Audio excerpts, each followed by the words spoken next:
เมื่อยบ่พี่น้องกับการที่เฮาพยายามทำให้มันดีขึ้นเนาะแต่มันก็กลับแย่ลงทุกอย่างพี่น้องเอ้ยเบิ่งเสือกฟางโยงเนาะนี่แดงอยู่ตอนโยงนะมันก็หลายพอสมควรพี่น้องเอ้ยแต่ว่าตอนนี้นะเหลือประมาณ10 ลูกบ่คันฮอดเนาะเดี๋ยวให้เบิ่งอยู่ทางล่างมานี่ปุ๊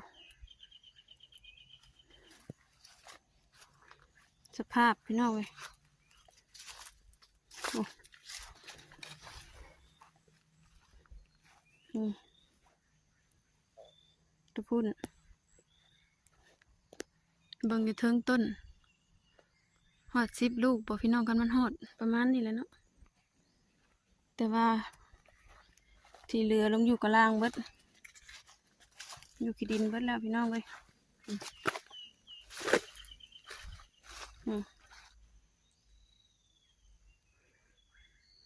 ปุ๊นี่แหละพี่น้องเลยสภาพ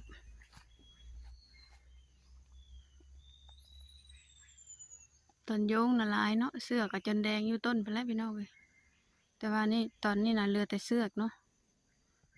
หมากกับ10 หน่วยประมาณนี้แหละพี่น้องนี่หมูขาย3-4 เทื่อแล้วส่วนทางเฮายังบ่ได้ขายจักเทื่อพี่น้องเลยผู้ได้ก็ได้ผู้บ่ได้ก็สักกะดิกบ่อยากขึ้นพี่น้องเลยลุกลงแปด